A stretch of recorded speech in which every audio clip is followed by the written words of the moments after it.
ఆంధ్రప్రదేశ్ ప్రభుత్వం good news వారందరికీ కొత్తగా పింఛన్లు వెంటనే దరఖాస్తు చేసుకోండి. ఆంధ్రప్రదేశ్లో కొత్త పింఛన్ల కోసం ఎదురు చూస్తున్న వారికి ప్రభుత్వం తీపి కబురు చెప్పింది. రాష్ట్ర వ్యాప్తంగా జిల్లాకు 200 చొప్పున కొత్త పింఛన్లు ఇవ్వాలని సీఎం గారు ఆదేశించారు. ఇప్పటి వరకు పింఛన్లు మంజూరులో కలెక్టర్లకు వెంటనే నిర్ణయం తీసుకోలేకపోవడంతో బాధితులకు న్యాయం జరగడం లేదని కలెక్టర్ల సదస్సులో ప్రస్తావన వచ్చింది. దీనిపై వెంటనే స్పందించిన చంద్రబాబు నాయుడు గారు ఒక జిల్లాకి 200 కొత్త పింఛన్లు మంజూరు చేసేందుకు అనుమతి ఇచ్చారు. ఈ 200 కొత్త పింఛన్లు కూడా దీర్ఘకాలిక వ్యాధస్తులు, క్యాన్సర్ రోగులు, దివ్యాంగులు మంజూరు చేస్తారు. ఈ కొత్త పింఛన్లు మంజూరుపై ఇన్ఛార్జి మంత్రి, జిల్లా కలెక్టర్ కలిసి నిర్ణయం తీసుకునే వెసులుబాటు కల్పించారు. పింఛన్ల విషయంలో ఇబ్బంది పడుతున్న వారికి న్యాయం చేసేలా ప్రభుత్వం ఒక నిర్ణయం తీసుకుంది.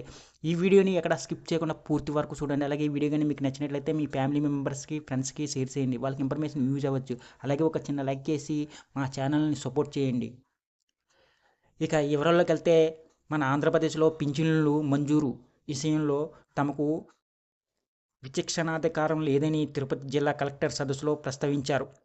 పీజీఆర్ఎస్కు వచ్చే దీర్ఘకాలిక వ్యాధస్తులు, క్యాన్సరు, సర్వం కోల్పోయిన వచ్చిన వారికి కూడా న్యాయం చేయలేకపోతున్నామని ముఖ్యమంత్రి గారు వివరించారు. పింఛన్లు మంజూరు విషయంలో ప్రత్యేక అధికారులను కల్పించాలని కోరారు. వెంటనే ముఖ్యమంత్రి చంద్రబాబు నాయుడు గారు సానుకూలంగా స్పందించి నిర్ణయం తీసుకున్నారు. జిల్లాకు కొత్తగా 200 పింఛన్లు చొప్పున ఇది అన్ని జిల్లాలకి వర్తిస్తుందని చంద్రబాబు గారు ప్రకటించారు. దీంతో ఎంతో కాలంగా పింఛను కోసం ఎదురు చూస్తున్న వారికి ఊరట దక్కింది.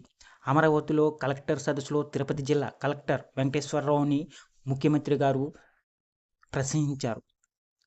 సంక్షేమ సంకల్పం పేరుతో సంక్షేమ వసతి గృహాల్లో మౌలిక వసతులు కల్పన బాగుందన్నారు. ఎన్నో మార్పులు వచ్చాయన్నారు. మిగిలిన జిల్లాల్లో కూడా అలాగే అమలు చేయాలని సూచించారు. విద్యార్థులకు యోగా నేర్పిస్తున్నామని, ఆర్ట్ ఆఫ్ లివింగ్ సంస్థ ఒప్పందం చేసుకున్నామని, కుప్పంలో అమలు చేస్తామని అధికారులు తెలిపారు. అంతేకాదు తిరుపతి జిల్లాకి భారీగా పెట్టుబడులు కూడా వచ్చాయన్నారు. ఏకంగా 96,000 కోట్లు పెట్టుబడులు వచ్చాయన్నారు. లక్షలాది మందికి ఉద్యోగం, ఉపాధి అవకాశాలు దక్కుతున్నాయంటున్నారు. ఈ మేరకు త్వరగా గ్రౌండింగ్ చేసేలా చూడాలన్నారు. ఈ వీడియో కానీ మీకు నచ్చినట్లయితే ఒక లైక్, సబ్స్క్రైబ్ చేయడం మాత్రం మర్చిపోకండి.